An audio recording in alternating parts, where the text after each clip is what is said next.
I'm Clairy Browne from Clairy Browne and the Bangin Rackettes, and I am at Bluesfest with the AU Review. Tell us a little bit about how Bluesfest has been treating the band. It's been beautiful. It's a gorgeous festival. It's there's such a diverse age range and different people, and the crowds are really, I was going to say forgiving, but I think appreciative is the word. Beautiful environment, great bill, so we're stoked. Have you gotten to see many other bands while you've been here? No, do you know what? I've been really busy doing media stuff whilst we've been here, but I would have really liked to see Aaron Neville. It would have been amazing. And Erykah Badu is playing tomorrow night, so missing out on that. But oh, that's a pity. Yeah, totally. Bummed. Come all the way here and you don't get to see Erykah. That's a pity. Yeah, I know. There'll be other times. So let's talk about music. I know that there's a lot happening at the moment. Yeah. I guess let us in on that. What's coming up for you? We've been really busy. We spent a lot of last year in the States touring, and we stopped in Nashville for a little while to do some recording, and we're still in the process of finishing an album. It's a lot to do, you know, like it's all your heart and soul into this one, you know, product that, you know, after the first album I think there's a lot of pressure and want it to be right, so we're still in the writing process, demoing process, and we've also spent quite a bit of time rehearsing up this new stage show, which you'll see tonight if you're around. Yeah, I mean, it's been good. I think a lot of it is a bit of trial and error when you're you know, putting out your second album, and I think we didn't sort of want to make Baby Caught the Bus 2, but I think there was a really strong niche sound that we cut out for ourselves, so, you know, without moving too far away from that, because I think, you know, that's a strong signature for us, but also trying to, you know, you're always listening to new music and different music and trying to get influences from everywhere, so, you know, just kind of keep on writing, and some of it's absolute trash and you get rid of it, and then some of it's great, so it's just kind of forming the right, you know, cohesive package of songs that's a real journey and a real story. And do you try to kind of capture that? Are you trying to capture as well what you've grown in the live environment? I guess that was the struggle even with the first record was, you know, there's such a dynamic, such a immersive live show with so many members on stage. You know, how do you take that experience and put that on record?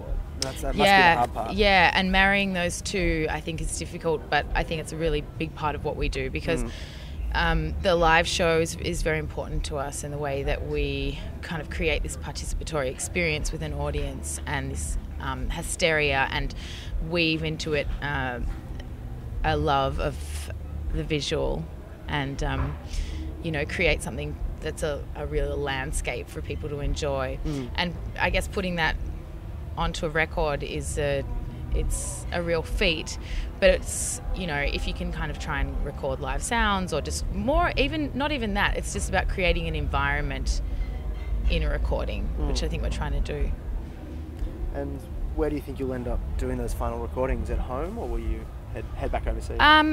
Most probably in the States. We're signed with Vanguard Records in the States. Congratulations on that, by the way. Thank you. Thanks. Yeah, so I think there's a good pool of producers out there that we've sort of been courting, and we're going to go back over there soon this year and do some shows and hopefully record some more tunes so we can have something to release soon.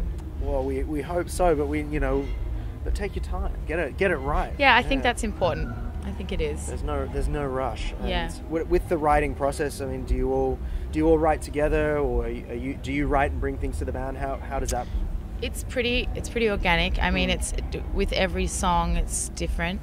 We have a group of people in the band who write, and some write well together. So sometimes it's collaborative, like Ruby and Gabe. Ruby's one of the Rackettes, and Gabe plays the keys, and they write together, and they're a great writing team. And Jules Pascoe, who plays the bass, and myself write as well. So we just sort of try and bring it all together. We might all try and workshop something in a room, or you know, one person will write a tune in entirety and bring it to me, and I'll interpret it, or I'll write something, or just, you know, it goes a whole bunch of ways.